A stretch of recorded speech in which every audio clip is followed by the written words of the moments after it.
Welcome to Andhraprabha. నేను మీ హేమ.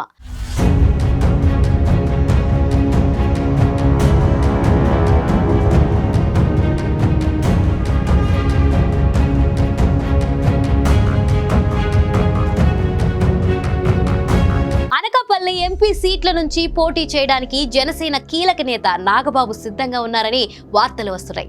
అక్కడి నుంచి పోటీ చేయడానికి ఎంచుకున్న ఈ సీటు ఆయనకు సేఫ్ జోన్ గా ఉంటుందా అన్నదే చర్చగా మారింది. అనకాపల్లిలో కాపులు అధికంగా ఉన్నారు. టీడీపీ బలంగా ఉంది. ఇది జనసేనకు ఉత్సాహం ఇస్తుంది. అన్ని సామాజిక సమీకరణలను సమీక్షించుకునే మెగా బ్రదర్స్ బరిలోకి దిగేందుకు డిసైడ్ అయ్యారని చెబుతున్నారు నిపుణులు. అనకాపల్లి ఎంపీ సీట్ ని లోకల్స్ చాలా మంది ఆశిస్తున్నారు. మాజీ ఎంపీ కొనాతల రామకృష్ణ ఆ సీటు మీద ఆశలు పెట్టుకునే జనసేనలో చేరారు. అలాగే మాజీ మంత్రి అయ్యన్న పాత్రుడు తన కుమారుడి కోసం ఈ సీట్ను ఎంపిక చేసుకున్నారు. ఈ ఇద్దరు బలమైన సామాజిక వర్గాలకు చెందినవారు. వారి ఆశలకు గండి కొట్టి నాన్ లోకల్ గా నాగబాబు వస్తే ఆయనను గెలిపించేందుకు టీడీపీ నుంచి కానీ స్థానిక నేతల నుంచి ఎంత మేరకు సహకారం లభిస్తుంది అన్నది పెద్ద ప్రశ్న. ఇదిలా ఉంటే జనసేనలో కూడా వర్గపోరు దండిగా ఉంది.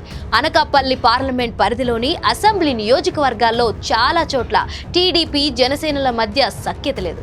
జనసేనలోనూ వర్గపోరు కనిపిస్తుంది. పెందుర్తిలో చూస్తే జనసేన రాష్ట్ర ప్రధాన కార్యదర్శి శివశంకర్, మాజీ ఎమ్మెల్యే పంచకర రమేష్ బాబుకు మధ్య అస్సలు పొసగడం లేదు. యలమంచిల్లో జనసేనకు టికెట్ ఇస్తే టీడీపీలో తమ్ముళ్లు గుర్రుగా ఉంటారన్నది వాస్తవం. ఆ సీట్ల మీద గవర సామాజిక వర్గం నేతలు ఆశలు పెట్టుకున్నారు. మడుగులలో చూస్తే వైసీపీ ఆధిక్యంలో ఉంది.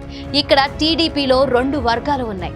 అటు జనసేన నేతలు కూడా టికెట్ ఆశిస్తున్నారు. పాయకారావుపేటలో చూస్తే మాజీ ఎమ్మెల్యే అనితకు టికెట్ ఇవ్వొద్దని జనసేన నేతలు డిమాండ్ చేస్తున్నారు. అక్కడ టీడీపీ జనసేనలో కూడా వర్గపోరుంది. ఇక అనకాపల్లి టీడీపీలో కూడా వర్గపోరు ఉంది. మాజీ ఎమ్మెల్యే పీలా గోవింద్ సత్యనారాయణ, మాజీ ఎమ్మెల్సీ జగదీష్ల మధ్య సీట్ కోసం వార్ సాగుతుంది.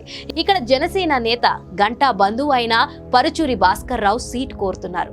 నర్సీపట్నంలో అయ్యన్న పాత్రుడు ఉన్నారు. ఆయన కొడుకుకి టికెట్ ఇవ్వకపోతే నాగబాబుకు ఎంతవరకు సహకారం దక్కుతుందన్నది చూడాల్సి ఉంది. అనకాపల్లి ఎంపీ సీట్ల పరిధిలో గందరగోళం ఉంది అని అంటున్నారు. ఏదేమైనా నాగబాబు పోటీ చేయడం అంటూ ఖాయమైతే అనకాపల్లి ఎంపీ సీట్లలో ఇంట్రెస్టింగ్ గానే పోరు సాగుతుంది. వైసీపీకి కూడా ఇక్కడ బలం ఉంది. దాంతో ఆ పార్టీ నాగబాబును ఓడించేందుకు ఏమైనా వ్యూహాలు రూపొందిస్తుందంటున్నారు.